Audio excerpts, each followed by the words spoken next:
우리 1장부터 한번 장제목을 한번 복습을 하고 그 다음에 또 이제 진도를 나가도록 하겠습니다.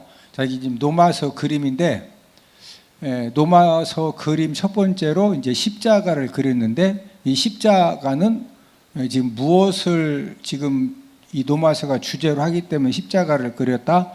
이신득의. 자, 이신득이라고 하는 것은 예수님 십자가 사건을 믿는 사람만이 의롭다함을 얻는다.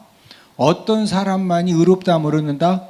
예수님의 십자가 사건을 믿는 사람만이 의롭다함을 얻는다. 그런 이제 십자가를 그렸고, 그 다음에 이제 직사각형과 그 다음에 이제 이 작은 십자가를 그린 이유는 이제 구원받은 하나님 자녀들이 이 성도의 공동체에서 어떻게 살아야 되느냐, 이걸 또 이제 12장부터 16장까지 말씀을 하고 있기 때문에 그 이제 성도의 공동체를 의미하는 직사각형과 십자가를 그렸다. 자, 1, 2, 3장은 뭐에 대한 내용이다? 죄. 그래서 죄라고 하는 영어 단어 sin, S-I-N을 이제 그린 다음에 거기에 이제 그 1, 2, 3장에 이제 죄에 대해서 기록을 하고 있는데, 자, 노마서 1장은 누구 죄다? 이방인 죄. 자, 이방인 죄는 크게 두 가지 죄가 있다고 그랬죠? 종교적인 죄와 도덕적인 죄가 있다. 자, 이 종교적인 죄는 하나님을 몰라서 안 믿는다, 알면서도 안 믿는다, 알면서도 믿지 않는 그런 이 종교적인 죄와 더불어서 그 다음에 이제 이 도덕적인 죄, 이제 갖가지 이제 하나님을 경외하는 그런 마음이 없기 때문에 갖가지 죄를 범하는 거죠. 그래서 노마서 1장 26절에 보면은 여자들이 이제 동성 성교를 하는 이제 그런 죄에 대해서도 지적을 하고 책망을 하고 있다. 자, 그 다음에 이제 2장은 유대인 죄이죠, 유대인. 자, 이방인만 죄인이냐? 유대인도 죄인이다. 유대인들은 특별히 대표적으로 이제 크게 두 가지 죄를 범하고 있다고 그랬죠. 교만한 죄하고 외식하는 죄죠. 이 교만한 죄는 본인들이 최고의 율법 선생이다. 그와 더불어 이제 외식하는 죄는 가르치기는 잘하는데 도둑질하지 말라, 간음하지 말라. 가르치기는 잘하는데 진짜 그 가르치는 대로 잘 산다, 그렇게 안 산다, 그렇게 살지 않는다. 그래서 이것을 뭐라고 한다? 외식하는 죄다. 자, 그 다음에 이제 노마서 3장은 무슨 내용이죠? 3장은 전 인류 죄.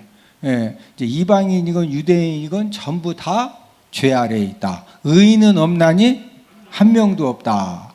그래서 이제 노마서 1, 2, 3장에서는 죄에 대해서 말씀을 하고 있고, 자, 그러면 이 죄 문제를 해결받지 못하면은 전부 다 어디 가야 돼요? 지옥 가야 되죠. 그래서 이 죄 문제를 해결해 주시려고 이 땅에 누가 오셨다? 예수 그리스도께서 오셨다. 그래서 이제 이 4장은 무슨 내용이냐? 칭의에 대해서 말씀을 하고 있다. 칭의. 의롭다, 이 칭함 받고 의롭다 인정받은 것은 아브라함이 행함으로 의롭다함을 얻었다, 믿음으로 의롭다함을 얻었다. 이것은 노마서 4장 2절 3절에서 말씀을 하고 있는데, 아브라함이 하나님을 믿었다고 하는 것은 하나님께서 아들 이삭을 주신다고, 사라와 아브라함을 통해서 아들 이삭을 주신다는 말씀을 주셨을 때 그 말씀을 아브라함이 뭐했다? 믿었다. 근데 그 상황에서 이미 아내 이제 사라가 경도가 다 끊어졌기 때문에 아들을 낳을 수 있었다, 없었다? 없었다. 그럼에도 하나님 아버지 말씀을 뭐했다? 믿었다. 그래서 이제 의롭다함을 얻었다고 그랬죠. 행함으로 말하면은 아브라함은 어떤 사람이다? 순악질 죄인이다. 본인이 살기 위해서 자기 아내를 빼앗겼다. 돈 받고 내줬다. 돈 받고 내줬다. 아브라함은 절대 행함으로는 의롭다함을 받을 수가 없어요. 그런데 아브라함이 믿음의 조상이 되고 아브라함이 의롭다함을 얻은 것은 하나님의 말씀을 뭐했다? 믿었다. 자, 저와 여러분들도 의롭다 칭함을 받는 것은 저와 여러분들의 의로운 행함으로 의롭다 칭함 받는다. 예수님이 내가 지은 모든 죄를 용서함 받게 하시려고 십자가에 달려 돌아가셨다가 며칠 만에 부활하셨다? 3일 만에 부활하신 그 예수님을 믿음으로 우리도 의롭다 칭함을 받는 겁니다. 아멘? 예, 이것을 지금 4장에서 칭의를 설명하는데 아브라함의 믿음을 가지고 설명을 해줬고 5장은 칭의 결과죠. 칭의 결과. 자, 의롭다 칭함 받은 이 결과로 하나님과 화목의 관계가 되어졌다. 화목의 관계. 이 화목의 관계가 되었다고 하는 것은 하나님이 삼촌이다, 아저씨다, 아버지다. 네, 아버지다. 자, 하나님이 아버지가 이 되심으로 인해서 저와 여러분들이 받는 복이 적다, 엄청나다? 엄청나다. 자, 여기까지 우리가 이제 지난 시간에 함께 말씀을 공부했는데, 자, 이제 의롭다 칭함을 받았으면은, 이제 의롭다 칭함 받고 하나님의 자녀가 되어졌으면은, 그러면 아무렇게나 살아도 되는 것이냐? 그렇지 않다는 거죠. 이 성화의 삶을 살아야 된다. 무슨 삶을 살아야 된다? 성화의 삶을 살아야 된다. 그래서 십자가를 뉘어놓고 6장, 7장, 8장을 이렇게 이제 정리를 했는데, 자, 6장은 이제 무슨 내용이 기록되어 있느냐? 6장은 성화 원리입니다. 성화 원리. 성화 원리와 더불어서 이제 실천 강령. 실천 강령이라고 하는 것은 이 성화의 원리대로 실천하는 그런 이제 그 부분에 대해서 말씀을 해 주시는데, 자, 저를 따라서 하십니다. 성화 원리. 자, 저와 여러분들이 의롭다 칭함 받은 우리가 하나님의 자녀가 되어졌는데, 자, 의롭다 칭함 받은 하나님의 자녀가 되어졌는데 사람들의 이 성화의 삶을 사는 수준은 전부 다 다양합니다. 예, 어떤 사람은 교회에서나 밖에서나 가정에서나 진짜 이렇게 자녀들이 딱 보면은, 야, 우리 어머니 보니까 진짜 예수님 살아계신다. 자, 예수님 믿는 사람은 저렇게 살아야 된다. 예? 이제 그런 사람도 있고, 또 어떤 사람은 또 자녀들이 볼 때, 야, 우리 어머니는 교회 가면은 막 해처럼 얼굴이 밝은데 집에만 오면 막 닭 잡듯이 아빠를 잡고 애들을 막 잡고, 그러면은 지금 이분이 성화의 삶을 잘 사는 거요? 그렇지 못한 거요? 지금 성화의 삶을 잘 못 사는 거죠. 자, 그러면은 저와 여러분들이 아마 예수님 믿는 사람들은요, 누구나 다 성화의 삶을 잘 못 살아도, 야, 나도 진짜 잘 살아야 되는데, 나도 좀 잘 살고 싶은데, 그런 마음은 있어요, 없어요? 누구나 기본적으로 다 있어요. 예? 진짜 존경받는 사람이 되고 싶고 인정받는 사람이 되고 싶고, 그런데 저와 여러분들이 이 성화의 삶을 사는 것이 이렇게 쉬워요? 쉽지 않아요? 원래부터 예수님 그냥 원래 막 저쪽 동네에 가본 적도 없고 항상 여기서만 바르게 살았던 사람은 뭐 예수님 믿기 전이나 믿고 나서나 그냥 뭐 별 그렇게 왜 말도 거칠지 않지, 행동도 거칠지 않지, 어디 이상한 데 가서 막 뛰어 뭐 엎으러져 해본 적도 없지. 그러니까 그냥 항상 그냥 이렇게 하면은 뭐 큰 이렇게 누가 봐도 참 진짜. 그런데 예전에 막 예수님 믿기 전에 저쪽 가서 막 엎으러져 뛰어져 하다가 이쪽 온 사람은 진짜 잘 살고 싶은데 저쪽 가서 뛰고 있죠. 네, 옆 사람 얼굴은 쳐다보시고, 얼굴을 보니 절대 안 그런 것 같습니다. 자, 모든 사람에게는 진짜 잘 살고 싶거든요. 인정받고 싶고. 그러면은 이 성화의 삶을 잘 살 수 있는 원리, 이게 바로 이제 성화 원리입니다. 어떻게 해야 저와 여러분들이 예전에 옛사람을 다 벗어버리고 끊어버리고 우리가 말씀 안에서 이 성화의 삶을 바르게 잘 살 수 있을까? 이걸 가르쳐 주는 것이 저를 따라서 하십니다. 성화 원리. 자, 그 다음에 이제 7장은 무슨 내용이냐? 7장은 율법 역할입니다. 율법 역할. 자, 저와 여러분들이 지금 성화의 삶을 살죠. 자, 우리가 의롭다 칭함 받은 것은 율법을 지켜서 의롭다 의롭다 칭함 받았어요? 예수님의 십자가의 구속 사건을 믿음으로 의롭다 칭함 받았어요? 예수님 믿음으로 우리가 의롭다 칭함 받았죠? 그러면 율법은 없어도 되는 거예요? 네. 7장에서는 저와 여러분들이 이 성화의 삶을 살아가는 데 있어서 율법이 아주 중요한 두 가지 역할을 하고 있다. 네? 율법이 몇 가지 중요한 역할을 하고 있다? 두 가지. 자, 어떤 역할을 하고 있느냐? 첫 번째는 죄를 알게 해줍니다. 죄를 알게 해줘. 우리가 이제 구약 말씀 읽으면은 도둑질하지 말라. 뭐 하지 말라? 도둑질하지 말라. 이게 도둑질하지 말라고 했는데 도둑질하면은 죄요. 맞죠? 간음하지 말라. 예, 간음하지 말라고 했는데 간음해. 그러면 죄 지은 거죠. 우리가 성화의 삶을 살아가는 과정에서 이 율법은 끊임없이 저와 여러분들이 왜 하나님 아버지 말씀을 읽어야 되느냐? 우리가 율법을 알아서 우리가 그거 율법을 지키고 알아서 의롭다 칭함받는 건 아니지만, 그러나 우리가 이 성화의 삶을 잘 살고 바르게 살기 위해서는 우리가 자꾸 이 율법 말씀을 읽음으로써 죄를 알게 되는 거죠.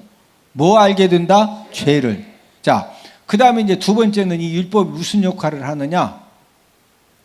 이제 죄가 무엇인지를 알아가지고 죄 지으면 안 되죠? 죄 지으면 된다, 안 된다? 안 된다. 자, 이제 말씀을 읽을수록 또 성경을 공부할수록 성경을 이렇게 많이 배울수록 야, 이렇게 하면 이것도 죄고 이것도 죄고 이것도 죄고, 그래서 죄가 뭔지 무엇인지를 깨달아 가지고 그 죄 안 짓고 살라고 했더니 이게 죄 안 짓고 내가 잘 살아진다 막 살려고 했더니 벌써 또 죄졌어? 아니, 죄졌다고 하는 것이 어떤 사람은 가서 막 못된 죄도 짓는 사람이 있고, 어떤 사람 말로 죄 짓는 사람도 있고, 어떤 사람 마음으로 죄 짓는 사람도 있고, 사람들마다 수준이 다 다르지만 이게 죄니까 이거 하면 안 된다. 이거 안 하려고 했더니 다 안 해줘. 안 하려고 했는데 벌써 했어? 아니요. 안 하려고 하면 진짜 그거 안 해? 예. 자, 여러분 율법의 두 번째 역할은 십자가 공로의 필요성을 이 율법이 알게 해줍니다. 십자가 공로의 필요성. 내가 아무리 죄를 안 지으려고 해도 이 죄성 때문에, 연약함 때문에 벌써 죄 진다, 안 진다? 진다. 그러면은 내가 안 지으려고 했는데 또 죄 졌어. 그럼 결국에는 내가 죄 안 지으려고 해서 의롭다함 받을 수 있는 거예요. 결국에는 예수님 십자가의 공로로 죄사함 받고 우리가 죄 문제 해결받는 거예요. 결국 예수님의 십자가의 공로로 우리가 죄사함 받고 은혜로 우리가 천국 가는 거죠. 예. 그래서 이제 율법이 두 가지 큰 역할을 하는데, 죄를 알게 해주고, 그 다음에 결정적으로 무슨 필요성을 알게 해준다? 예수님 십자가 공로의 필요성을 이제 율법이 알게 해준다. 자, 그 다음에 이제 8장은 성령 역할입니다. 8장은 성령 역할. 저와 여러분들이 이 성화의 삶을 살아가는 데 있어서 이 성령님이 어떤 역할을 해주느냐. 이제 신학자들이 성경 66권 중에서 최고로 중요한 성경 5권을 선택해보자. 5권 선택했어요. 그 다음에 3권만 선택해보자. 3권 선택했어요. 3권 중에서 1권 선택해보자. 그랬더니 선택된 성경이 노마서입니다. 노마서. 자, 노마서가 16장까지 있는데, 자, 노마서 16장 중에서 가장 중요한 장 5장. 5장 선택됐어요. 또 3장 한번 해보자. 마지막 한 장. 노마서에서 가장 중요한 중요한 장 한 장만 뽑아보자 그랬더니 선택된 것이 노마서 8장입니다. 그래서 이 노마서 8장을 저를 따라서 하십니다. 노마서의 황금장, 노마서의 다이아몬드장. 성경 중에 성경이 노마서인데 그 노마서 중에 황금장, 다이아몬드장이 몇 장이다? 8장이다. 그러니까 이 노마서 8장이 진짜 중요한 장입니다. 예? 여러분, 저와 여러분들이 이 성화하는 그런 과정에서 성령님의 도우심을 받지 않으면 저와 여러분들은 절대로 이 성화의 삶을 살 수가 없습니다.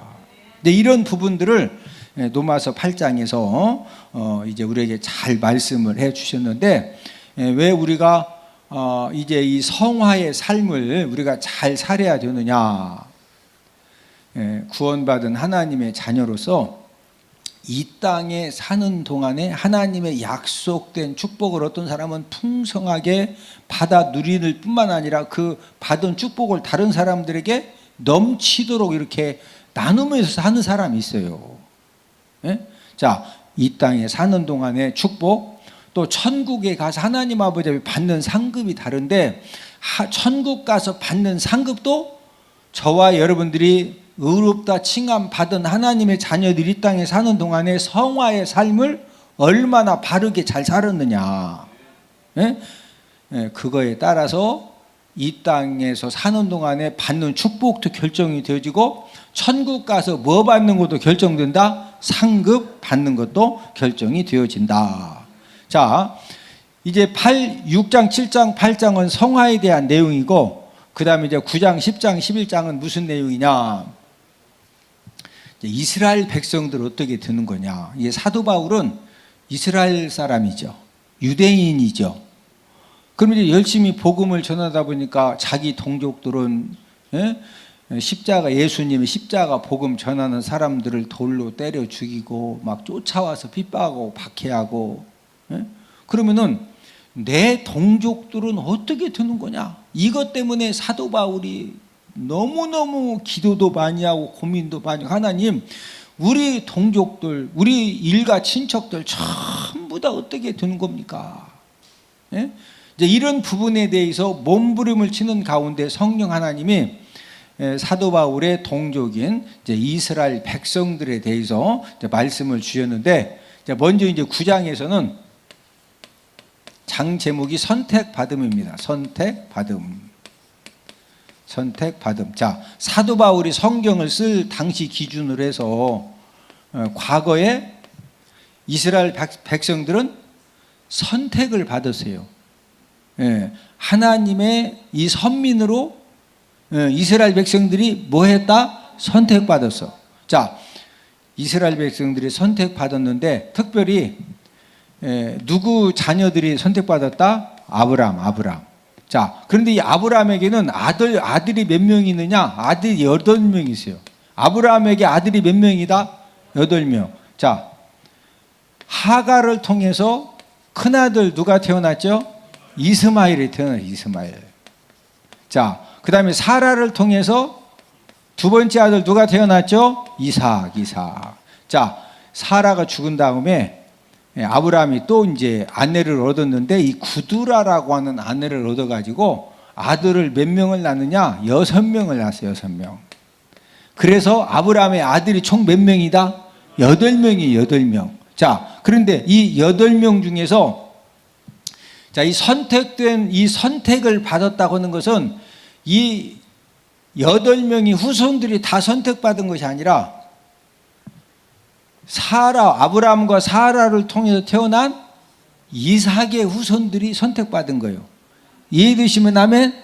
자, 이렇게 이제 9장에서는 특별히 이제 아브라함의 자손 중에서도 누구 자손이 선택받았다? 이삭 자손이 선택받았다. 이거 이제 9장에서 말씀을 한 다음에, 이제 그 다음에 이제 10장은, 자, 그러면 선택받은 우리 동족 이스라엘 백성들이 지금 어떤 상태냐? 10장은 복음 거부입니다. 복음 거부. 자, 사도 바울이 성경을 쓸 당시를 기준으로 해서 이제 현재, 그때 당시 성경 쓸 당시 그 현재 지금 이스라엘 백성들은 무엇하는 상태다? 복음을 거부했다. 그래서 사도 바울이 예수님 제자들이 예수님의 십자가의 복음을 전할 때 가장 많이 핍박하고 가장 많이 이렇게 힘들게 했던 사람들이 바로 누구다? 이스라엘 사람들.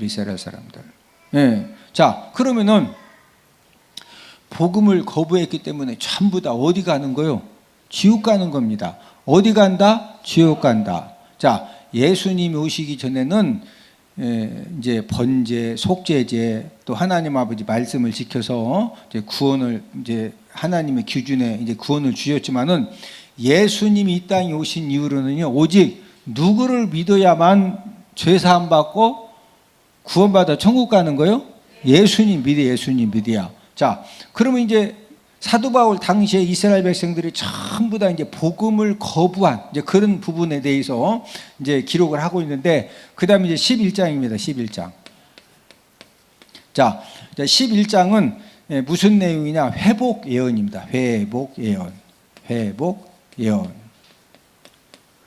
그럼 이스라엘 백성들이 이 사도 바울의 동족이 되는 이스라엘 백성들이 끝까지 지금도 이스라엘 사람들은 예수님 믿는 사람들이 100명 중에 1명도 안 돼요. 지금 이스라엘 백성들은 예수님 때문에 돈은 최고 많이 벌어요. 전 세계에서. 왜? 성지순례 이렇게 그 상품을 개발시켜 가지고 뭐 전 세계에서 예수님 때문에 돈은 최고 많이 버는데, 지금 유대인들이 이스라엘 백성들이 예수님을 구원주로 메시아로 그리스도로 믿는다 안 믿는다? 안 믿어요. 안 믿으면 전부 다 어디 가죠? 지옥 가는 거예요. 자, 그러면은 이스라엘 백성들이 예수님 다시 오실 때까지 다 지옥 가느냐? 11장에서는 이방인의 이 구원받는 충만한 수가 찰 때까지만 유대인들이 완악하고, 이방인들, 저와 여러분들이 다 이방인이죠. 이방인의 이 구원받는 수가 채워지면은 이제 그 다음에는 유대인도 구원받는다. 이것을 이제 11장에서 말씀을 하고 있다. 자, 9장, 10장, 11장은 누구에 대한 말씀이다? 이스라엘 백성들에 대한 말씀이다. 자, 그 다음에 이제 12장은 이 성도의 공동체와 연관된 이제 12장인데, 12장은 무슨 내용이냐?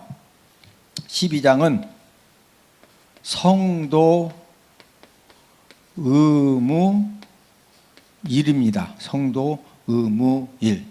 성도 의무 일은 구원받은 성도, 구원받은 하나님 자녀가 어떻게 살아야 되겠느냐. 특별히 이제 하교사는 하나님, 교회, 사회의 첫 글자입니다. 하나님에 대해서 이제 어떤 의무를 지켜야 되느냐, 또 교회에 대해서 어떤 의무를 지켜야 되느냐, 또 사회에 대해서 어떤 의무를 지켜야 되느냐. 자, 저와 여러분들이 구원받은 하나님의 자녀들 성도지요. 맞죠? 그럼 우리가 하나님과의 관계 속에서 우리가 어떤 의무를 첫 번째로 잘해야 될까요? 또 교회, 우리가 지금 우리가 대전 은폭교회 다니고 있죠. 그러면 교회 은폭교회 담임 목사로서, 장로로서, 권사로서, 집사로, 성도로서 여러분들도 교회에 대한 의무를 지켜야 해야 되겠죠. 그 의무가 뭐냐 이거요. 또 집에 가면은 사회에 대한 의무를 해야 되겠죠. 그거 어떻게 해야 돼요? 이런 부분들을 12장에서 이제 말씀을 하고 있고, 그 다음에 이제 13장입니다. 13장은 성도 의무 2입니다. 성도 의무 2. 이제 두 번째 성도 의무인데, 국가, 이웃, 종말. 국이종. 국가에 대한 의무, 어떤 의무를 지켜야 되느냐. 또 이웃에 대한 의무, 세상에 나가서 이웃 사람들에 대해서 어떻게 우리가 바르게 살아야 되느냐. 또 종말 종말을 살아가는 저와 여러분들이 어떤 자세로 우리가 살아야 되느냐, 이런 부분들을 13장에서 말씀을 하고 있고, 그 다음에 이제 14장입니다. 14장은 성도 의무 3입니다. 예, 이제 세 번째 의무는 특별히 이제 비덕이 뭐냐? 사람들과의 관계 속에서 비판하지 마라. 뭐 하지 말아라? 비판하지 말아라. 전부 다 인간관계에서 왜 상처를 주고받는 거에 분명히 어느 쪽 사람이든지 먼저 뭐 한 거에 대해서 왜 고춧가루를 질질 흘리나느니, 왜 이렇게 싱겁나느니, 꼭 뭔가, 아니 청소를 뭐 줄을 뭐 맞췄다니, 뭔가 비판 누가 하면은 그 비판 받은 사람이 아이고 우리 집사님이 그냥 눈썰매가 아주 막 매끄러면해서 그냥 아니 어떻게 이렇게 내 부족한 것들 이렇게 잘 가르쳐 주냐고, 잘 가르쳐 준다고 감동받아 막 이제 그때부터 부글부글해. 그래서 뭐 하지 말아라? 비판하지 말아라. 옆 사람 쳐다보시고 얼굴을 보니 비판하지 않을 것 같습니다. 성도의 의무입니다. 성도의 의무는 집에서도 부부간에 왜 질질질 흘리나느니 이 설거지가 좀 해서 그릇 좀 잘 좀 올려놓지 얘 줄을 안 맞췄느니, 그러면은 부부간에도 아이고 당신이 어쩜 그렇게 사람이 떡 부러져 가지고 그런 걸 다 보냐고, 그렇게 뭐 할렐루야 아멘에 이제 그것 때문에 이제 3차전 벌어져. 이제 막 3차전 4차전 벌어져. 전부 다. 예?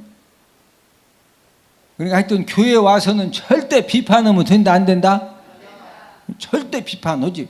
나 참 이렇게 얘기하는데도 비판하면은 진짜 야 그분도 대단한 사람이야. 대단한 사람이야. 옆 사람 쳐다보시고 잘 삽시다.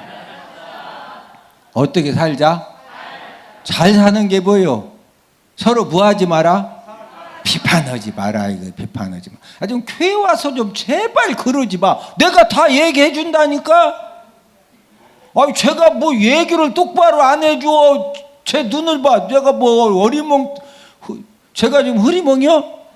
아니요. 제가 다 컴퓨터로 써가면서 정리하는 사람이요. 다 막 누구 김규환 장로님 할 일 윤성원 장로님 내가 다 여기 이렇게 써놓고서 부탁하는 사람이에요. 써놓고. 성도 의무 세 번째, 뭐 하지 마라? 비판하지 마라. 그 다음에는 덕은 뭐냐? 덕을 세워라. 뭐 세워라? 덕을 세워라. 덕을. 어디 가서든지 우리 예수님 믿는 사람은요 뭐 세워야 돼? 덕을 세워야 돼. 덕을. 제가요 꿈비 아동센터 딱 가면은 저는 그냥 한 번만 촥 돌면은 우리 아동센터 맞아 틀려. 제가 딱 보면은요 다른 사람 눈은 안 보여도 제 눈에는요 그냥 딱 스캔 딱 하면 막 벌써 시들장님 딱 해서 여기서 열쇠 달고 뭐 하고, 제가 야곱이지 딱 하면은요 한번 쫙 스캔하면은 시들장님 이거 저거 하고서 제가 더 막 종이로 A4로 적어다 줘. 내가 따라락 해서 이거 언제까지 자. 그래도 제가 이렇게 꿈비 아동센터 야곱의 집은요 직장이요. 거기는 직장이죠. 제가 거기 대표죠. 그러니까 제가 거기 잘 일시켜야 되죠. 그러나 교회 일은 교회 일 때문에 저한테 상처받은 선생님 있으면 손 들어봐. 교회 일에 대해서는 제가 절대 여러분들 내가 함부로 하지 않아요. 부탁해도 다 밥도 사드리면서 제가 요령껏 아이고 하지 막 이렇게. 응? 옆 사람 쳐다보시고 잘 삽시다. 뭐 세워라? 덕을 세워라. 덕을. 예? 자, 그 다음에 이제 15장은 무슨 내용이냐? 이방인 사도직입니다. 이방인 사도직. 사도 바울이 하나님께서 나를 이방인들을 위해 사도로 세웠다. 이걸 이제 고백을 합니다. 특별히 사도 바울은 누구를 위한 사도로 세웠다? 이방인. 하나님이 나에게 주신 사도직은 이방인을 위한 그런 이제 이 사도직을 주셨다. 마지막 이제 16장입니다. 마지막 16장은 문안 인사입니다. 문안 인사. 로마서 16장에 보면은 이제 감사해야 할 사람들에 대해서는 이런 사람에 대해서 너무 감사하다. 또 뭐 해야 이제 마지막 그 인사를 함으로써 로마서가 이제 끝나고 있다. 자, 이렇게 해서 오늘 이제 여기까지 우리가 이제 장제목을 이제 공부를 다 마쳤고, 이제 다음 주부터는 로마서 1장부터 이제 맥잡기로 우리가 이제 쭉 이제 그 성경 본문을 가지고 맥잡기 공부를 하도록 하겠습니다.